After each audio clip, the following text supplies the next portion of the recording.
Isso aqui deve trazer justiça para nós. Inclusive Jesus vai dizer isso, versículo 22. E o Pai ninguém julga, mas ao Filho confiou todo o julgamento, a fim de que todos honrem o Filho, de modo porque honram o Pai. Ou seja, aqueles judeus ali que se diziam filhos de Deus, que se diziam filhos da aliança com Abraão, né? Aqueles judeus que se diziam assim, nós somos mais espirituais, você está errado, você se diz semelhante a Deus, você é um corrupto, você é um impostor, diziam isso para Jesus. Esses judeus, eles não podem receber ou ter comunhão com Deus, porque eles não têm comunhão com o Filho.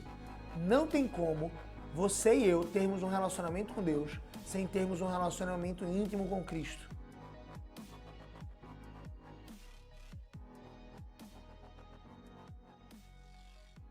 Vamos lá, pessoal, sejam muito bem-vindos a mais uma live do Área 1, tá? Uma live que eu faço todos os dias às 7 horas da manhã, um pouco antes disso. Hoje são 7 horas em ponto e é para desenvolver a principal área da sua vida, aquela que realmente importa, não apenas para essa vida, mas para a sua vida eterna, que é o seu relacionamento com Deus. E essa área toca em todas as outras 5 áreas, tá? Através do seu relacionamento com Deus, através desse relacionamento íntimo com Deus que nós estamos propondo aqui, dessas devocionais, você vai poder, de forma justa e verdadeira, fazer exatamente a construção da sua vida abundante em todas as outras áreas. Casamento, família, finanças, carreira, saúde, tá? Então, o nosso relacionamento com Deus, e por que o nosso relacionamento com Deus está se tornando cada vez mais íntimo ao passar dos nossos dias, à medida que nós vamos meditando nas Escrituras Sagradas, na Bíblia, e vamos orando, vamos conversando com Deus, nós vamos então entendendo tudo o que Ele nos diz a respeito de todas essas outras áreas, tá? E dessa feita, te convido aí a abrir a Bíblia no Evangelho de João, capítulo 5, versículo a partir do 19. E a gente vai continuar o estudo que nós paramos no episódio anterior, ou seja, no vídeo de ontem. Diz assim o versículo 19, tá? Diz assim, então lhes falou Jesus, em verdade vos digo, que o Filho nada pode fazer de si mesmo, senão somente aquilo que vi fazer o Pai. Porque tudo o que este fizer, o Filho também semelhantemente o faz. Porque o Pai ama o Filho e lhe mostra tudo o que faz. E maiores obras do que estas lhe mostrará, para que vos maravilheis. Pois assim como o Pai ressuscita e vivifica os mortos, assim também o Filho vivifica aqueles a quem quer. E o Pai a ninguém julga, mas ao Filho confiou todo o julgamento, a fim de que todos honrem o Filho de modo porque honram o Pai. Quem não honra o Filho, não honra o Pai que o enviou.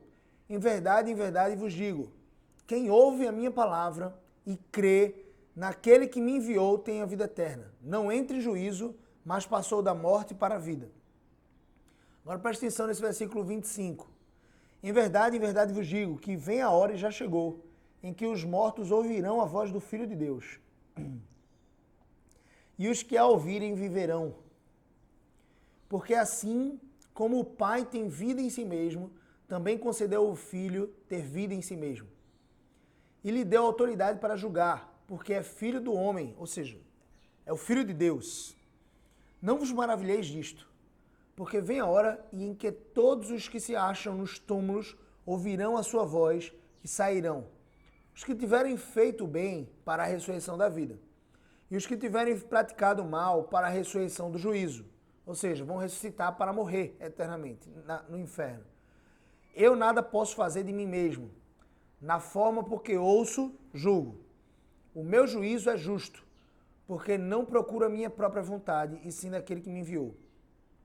Se eu testifico a respeito de mim mesmo, o meu testemunho não é necessariamente verdadeiro. Outro é que testifica a meu respeito, e sei que é verdadeiro o testemunho que ele me dá de mim. Mandaste mensageiros a João, e ele deu testemunho da verdade. Eu, porém, não aceito humano testemunho, o testemunho de homens. Digo-vos, entretanto, essas coisas para que sejais salvos.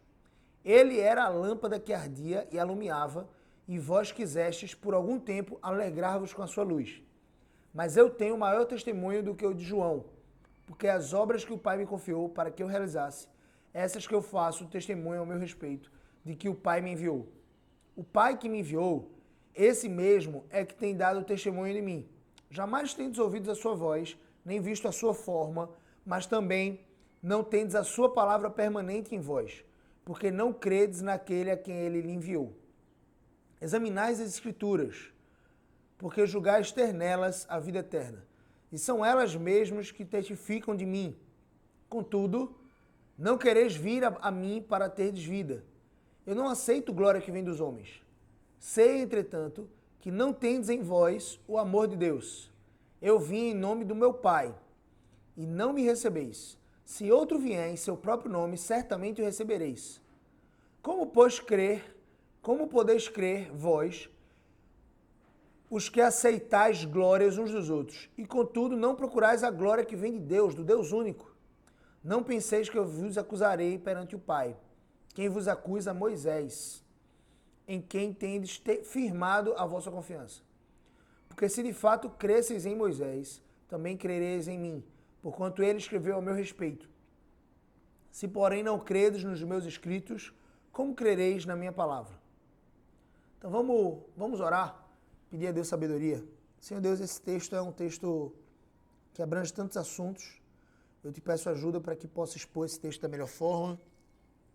Te peço para que as pessoas que estão lá do outro lado agora, assistindo esse vídeo, possam ser abençoados pela tua verdade transformadora e que nós possamos, Senhor Deus, sair desse momento devocional mais crentes, confiantes em Ti, Senhor Deus. O Senhor é o único caminho. Nós queremos Te louvar e Te glorificar por tudo que o Senhor tem feito. Em nome de Jesus, amém. Então diz assim, né? A gente está no capítulo 5 de João e Jesus começa um discurso, entre aspas, um pouco longo aqui. É um dos discursos mais extensos de Jesus no Evangelho de João. E então Jesus, ele tinha acabado de curar um paralítico. Os judeus, né, fariseus religiosos da época, aqueles que eram conhecidos por serem mais próximos de Deus, estavam condenando Jesus porque ele curava no sábado e porque ele dizia que era o Filho de Deus. Então Jesus foi lá e catucou eles mais um pouco. Jesus simplesmente não saiu pela tangente. Ele não fugiu daquele cenário. Ele fez um discurso duro para esses homens. Presta atenção então no que diz esse discurso, né? A gente acabou de ler, mas a gente vai tentar dissecar aqui versículo por versículo. Em verdade eu vos digo que o Filho nada pode fazer de si mesmo. Ou seja, eles estavam dizendo assim, ó, você cura no sábado, você não respeita o descanso de Deus, né? Os judeus costumavam descansar no sábado. No episódio de ontem, a gente mencionou o que significa esse Shabá, esse descanso, e o que é observar esse descanso, e que Jesus não estava cometendo fraude alguma, não estava cometendo transgressão alguma contra a sua própria lei, ele não cometeu pecado, não teve um momento da vida de Jesus que ele não amou a Deus acima de todas as coisas, com toda a sua alma, todo o seu entendimento, toda a sua força, e não houve nenhum momento em que Jesus deixou de amar o seu próximo como a si mesmo. Esse é o resumo da lei, né? Esse é o resumo da lei que foi dada para Moisés. E então, ele diz que o filho nada pode fazer de si mesmo. Ele está ali argumentando com os judeus que estavam criticando ele. Senão somente aquilo que vi fazer o pai. Porque tudo que este fizer, tudo que o pai faz, o filho também semelhantemente o faz. Veja que coisa interessante. Deus é o nosso pai por adoção. Ele tem um único filho, filho unigênito. Unigênito significa único e primeiro. E nós nos tornamos filhos de Deus por meio dos méritos de Jesus Cristo. Ele é como se fosse o nosso irmão mais velho, aquele que morreu em nosso lugar, e por meio desse nosso irmão mais velho, ele diz assim, ó, pai, esses são os seus filhos adotivos. E nós somos co-herdeiros com o Filho unigênito. O Filho unigênito, Jesus, ele é digno de toda a honra, de toda a glória e todo louvor. Por meio dele, todas as coisas que existem ao seu redor vieram a existir. O Pai fez todas as coisas por meio do Filho. Ele criou o universo por meio de Cristo. E ele fez o universo para o próprio Cristo, para o seu Filho. Veja que coisa interessante. Então nós, como filhos de Deus, porque cremos, nós já aprendemos isso, né? Que nem todo mundo, lá em João, capítulo 1, a gente viu num dos primeiros episódios aqui, deixa eu ver se eu ajeito aqui. Um dos primeiros episódios da live, né? Da série de lives Área 1, a gente viu que João 1,12, nem todos são filhos de Deus, todos são criaturas de Deus. Mas aqueles que recebem a Jesus recebem o poder de Deus, de serem feitos filhos dele. Então nós que somos filhos precisamos fazer o que Jesus está fazendo aqui, ó. O pai faz alguma coisa e eu, enquanto filho, semelhantemente, o faço também. Ou seja, você imagina aquela ilustração de uma criança, né, no campo, imagina aí filho de um fazendeiro, e o fazendeiro vai arar a terra e ele vai caminhando ali por um caminho. Né? A terra está bem adubada, então ele vai deixando as suas pegadas, as suas marcas. O filho vem logo atrás, né, um pouco mais, alguns metros atrás, e ele vai tentando, né, meio que criança ainda, não tem a mesma passada, né? O passo não é o mesmo tamanho do pai, mas ele fica tentando como que imitar o pai. Ele fica tentando pisar nas pisaduras, nas pegadas do pai. E essa tentativa, né, do filho de pisar nas pegadas provavelmente vai ser falha. No caso de Jesus foi perfeito. No nosso caso, a gente vai procurar ou deve procurar imitar Jesus, imitar a Deus, mas a gente vai falhar nesse processo. Mas o que é importante é que de longe fique notável que nós, filhos, estamos procurando imitar o pai. De longe fica notado isso. E essa imitação falha vai ser carregada por um sentimento, não apenas um sentimento, mas por um comportamento de mudança de vida que nós chamamos de arrependimento. Ou seja, todo cristão verdadeiro, todo aquele que quer desenvolver um relacionamento íntimo com Deus, deve procurar imitar a Deus. Como é que eu vou imitar aquilo que eu não conheço? Por isso que você está aqui na área 1. Por isso que você está aqui desenvolvendo um relacionamento com Deus. Por isso que você deve todos os dias pegar a sua Bíblia, orar, meditar nas Escrituras, aplicar esses textos à sua vida prática. O que é que isso muda na minha vida? O que é que esse texto está se referindo a Jesus e como eu posso imitar Jesus? Então, isso é uma vida prática. E uma coisa que eu acho interessante é que ele diz, né? Eu faço o que meu pai faz. Porque o pai ama o filho. E lhe mostra tudo o que faz. E maiores obras do que estas, ou seja, do que a cura de um paralítico, ele vai mostrar para vocês, através de mim. Para que vocês fiquem, olha o objetivo, para que vocês fiquem maravilhados. Pois assim como o pai ressuscita e vivifica os mortos, assim também o filho vivifica aqueles a quem quer. Olha que interessante. Ele vivifica aqueles a quem quer. Em outra passagem, Jesus vai dizer que ele expôs as suas ilustrações em parábolas para que aquelas pessoas não entendessem aquilo que ele estava ensinando. A explicação da parábola, às vezes a gente tem assim a impressão, Gabriel, uma parábola serve para facilitar a linguagem. Gabriel, uma parábola serve para... Não, uma parábola serve para facilitar uma linguagem, para massificar um ensino, um ensinamento, a partir do momento que você interpreta a parábola. Quando você simplesmente dá uma parábola para as pessoas e elas não conseguem interpretar muito bem, você, na verdade, dificultou a comunicação com elas. O que é que Jesus fazia? Jesus pegava essas parábolas e ele interpretava essas parábolas só para os discípulos. Eu não estou me referindo só aos apóstolos, mas só aos discípulos, aqueles a quem ele queria. Perceba que coisa interessante. Isso aqui deve trazer justiça para nós. Inclusive, Jesus vai dizer isso, ó. Versículo 22. E o pai ninguém julga, mas ao filho confiou todo o julgamento, a fim de que todos honrem o filho, de modo porque honram o pai. Ou seja, aqueles judeus ali que se diziam filhos de Deus, que se diziam filhos da aliança com Abraão, né? Aqueles judeus que se diziam assim, nós somos mais espirituais, você está errado, você se diz semelhante a Deus, você é um corrupto, você é um impostor, diziam isso para Jesus. Esses judeus, eles não podem receber ou ter comunhão com Deus, porque eles não têm comunhão com o Filho. Não tem como você e eu termos um relacionamento com Deus sem termos um relacionamento íntimo com Cristo. Sabe por quê? Porque o pecado, Isaías 53, se não me engano, vai dizer isso. O pecado fez separação entre nós e Deus. O pecado faz três coisas, as consequências do pecado, né? Primeiro que o salário do pecado é a morte, ou seja, a consequência natural do pecado, do nosso pecado, é a morte. Se não a nossa morte eterna, a morte de Cristo Jesus em nosso lugar.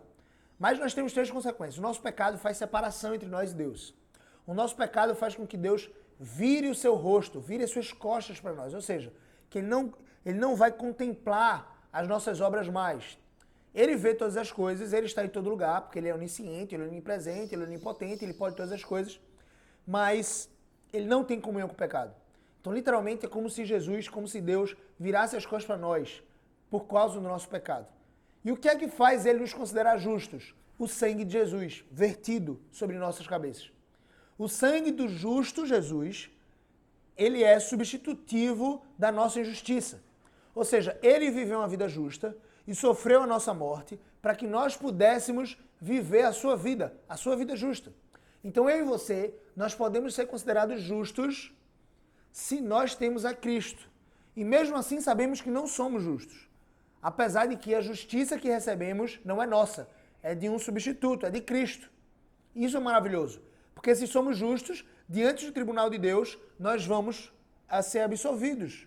Diante do tribunal de Deus, dessa cena jurídica celestial, em que nós somos culpados do nosso pecado, nós somos o réu que é verdadeiramente culpado e merecia condenação, nós recebemos então a justiça de Cristo, daquilo que ele fez na cruz, e nós passamos agora a ser benditos de Deus.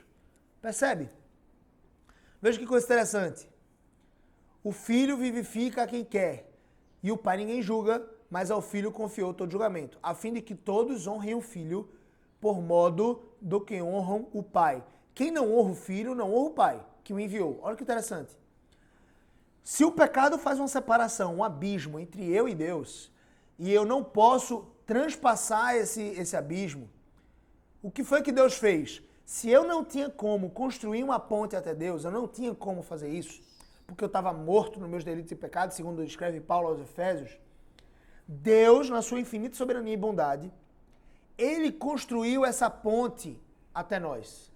Ele construiu essa ponte até nós. E essa ponte, uma única ponte, se chama Jesus Cristo.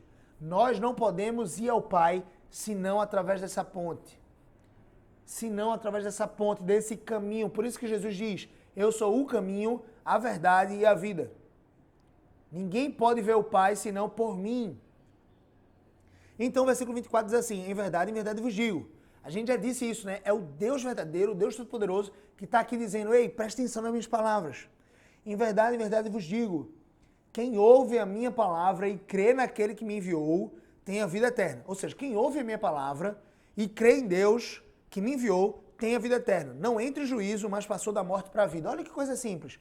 E tem muita gente que se prende assim, ó, meu Deus, que injustiça, Deus escolheu só alguns, que injustiça. Meu amigo, creia. Se você crê nas palavras de Cristo, se você crê em Deus que o enviou, você passa da morte para a vida, uma coisa simples. Versículo 25 é um dos que eu mais gosto do Evangelho de João, tá? Capítulo 5, versículo 25 diz assim, em verdade vos digo, que vem a hora e já chegou, em que os mortos ouvirão a voz do Filho de Deus, e os que a ouvirem viverão. Ao que tudo indica, Jesus está apontando aqui para a nossa realidade espiritual. Todo ser humano está debaixo de condenação. Todo ser humano pecou. Em Romanos vai dizer que todos pecaram e carecem, estão destituídos da glória de Deus. Todos nós pecamos. Em outro texto de Romanos vai dizer que não há nenhum justo, nenhum sequer. Não há quem pratique o bem. Não há quem busque a justiça. Todos nós, Paulo vai dizer lá em Efésios, estávamos mortos em nossos delitos e pecados. Ou seja, nós estamos vivos carnalmente, fisicamente, até um breve tempo, no máximo aí, 100 anos. Alguns passam disso, mas é muito raro. Você há de convir que a média é 80, 70 anos, você já vai lá para o céu. Então, para o céu ou para o inferno, né? Enfim, você morre fisicamente. Mas se você insiste em não caminhar por essa ponte, você vai para o inferno, você vai receber juízo, condenação. Agora, se você caminha por essa ponte, por esse caminho, né? O caminho que é único, que é Jesus Cristo, se você crê no Filho, se você crê que Ele é o Salvador do mundo, e você caminha por essa ponte, você, quando morrer, fisicamente vai para o céu, porque você já não estava morto. Agora, todos nós estamos mortos nos nossos delitos e pecados, e recebemos vida por meio de Jesus. Olha o que ele diz. Em verdade vos digo, que vem a hora e já chegou essa hora, em que os mortos ouvirão a voz do Filho de Deus, e os que a ouvirem viverão. Ou seja, se eu estava morto nos meus delitos e pecados, e Jesus veio e falou comigo, e eu ouvi a sua voz, eu vou ressuscitar com ele, eu vou viver por meio dele. Versículo 26, porque assim como o Pai tem vida em si mesmo, também concedeu ao Filho ter vida em si mesmo. E lhe deu autoridade para julgar, porque é filho do homem. Ou seja, Jesus tem autoridade para julgar. Não vos maravilheis disso, porque vem a hora em que todos os que se acham nos túmulos ouvirão a sua voz e sairão. Ou seja, todos aqueles que têm a capacidade de ouvir a voz, quem é que tem a capacidade de ouvir a voz de Deus? É aquele que foi escolhido por ele.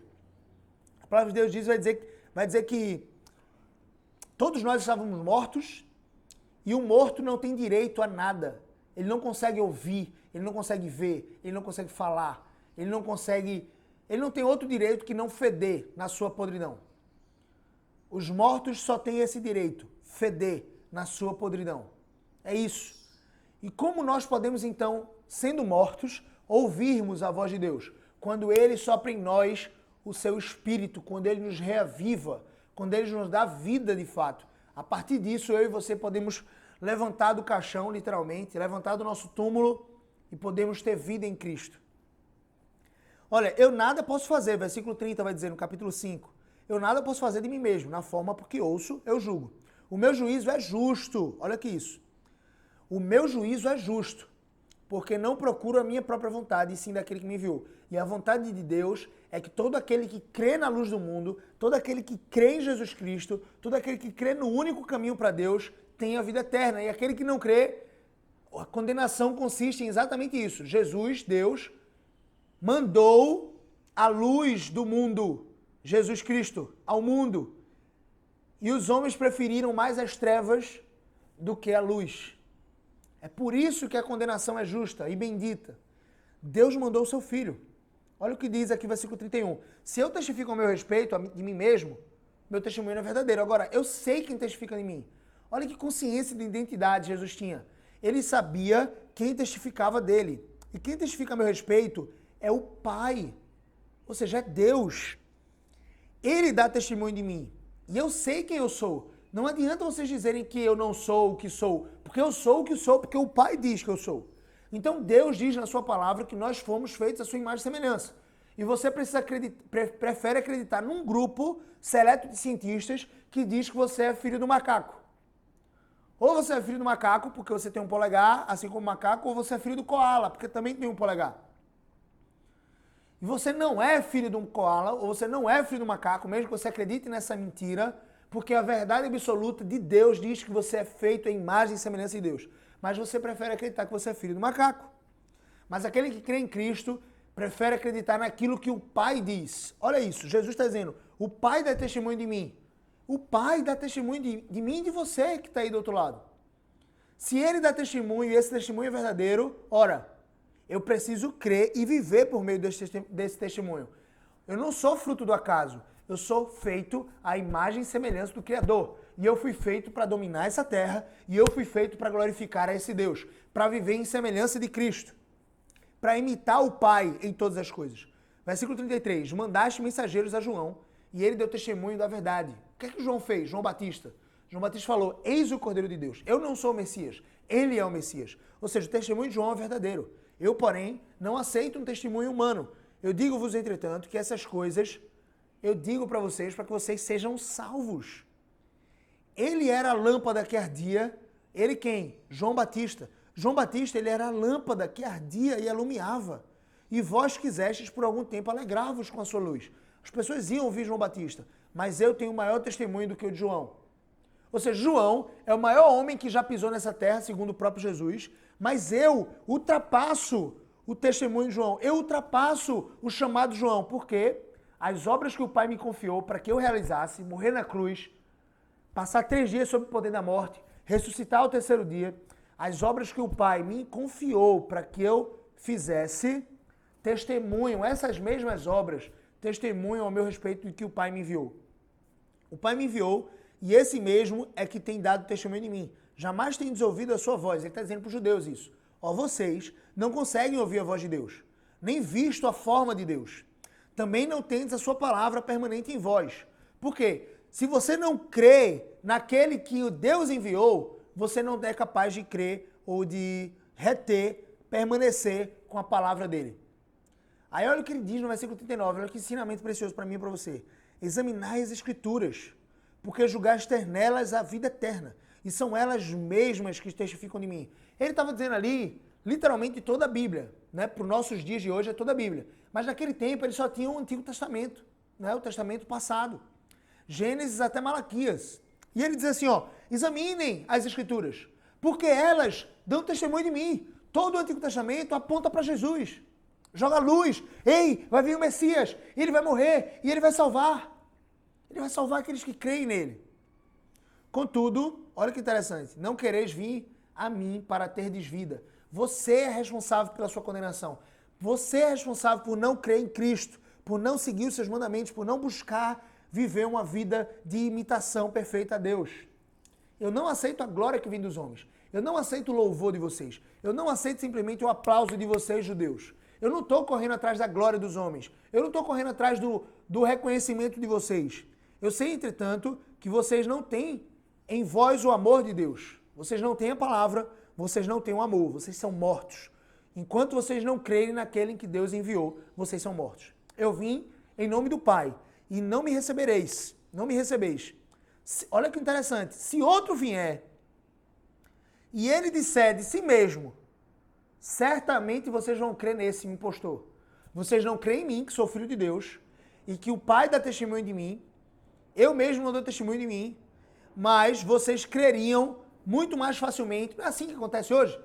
Ah, não prefiro crer na palavra não. Mas você prefere ter fé suficiente para pensar que o mundo surgiu de uma explosão cósmica e que essa complexidade toda, os seus olhos, a sua íris, a sua córnea, o seu sistema sanguíneo, o seu sistema de defesa, seu sistema imunológico, seu sistema digestivo, tudo isso, toda essa complexidade só no seu corpo, quanto mais em todo o universo, veio fruto do acaso mesmo, é isso. E nenhum macaco hoje em dia se evolui para o ser humano. A tendência natural era que não existisse mais macacos, já que vai existir uma evolução. Então você prefere acreditar em mentiras contadas por outras pessoas do que na verdade do Evangelho, do que na verdade de Cristo, que é a verdade.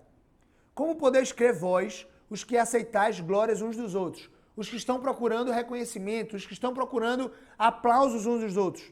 Como é que vocês podem, então, crer em mim? Contudo, não procurais a glória que vem de Deus, do Deus único, vocês estão procurando a glória de outros homens. Olha que interessante. Não penseis que eu vos acusarei perante o Pai. Sabe quem é que acusa vocês? Moisés, que escreveu a lei. Moisés que testificou de mim. Ele é que vos acusa diante do Pai. Ele é que vai dizer assim, ó, eles não estão vivendo, eles não estão cumprindo aquilo que o Senhor me deu como instituição. Porque se de fato cresceis em Moisés, também crereis em mim, porquanto ele escreveu a meu respeito.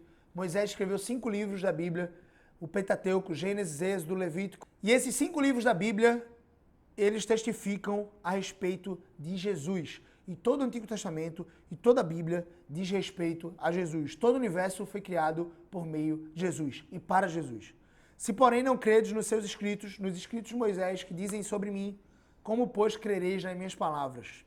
Então, Jesus faz um duro discurso aqui para mim e para você nesses dias. Não foi apenas para os judeus. Foi para que eu e você pudéssemos ter vida. Olha o que ele diz. Eu estou falando tudo isso para que vocês sejam salvos.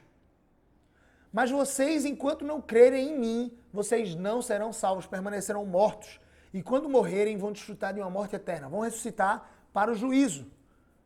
E vocês vão implorar por misericórdia.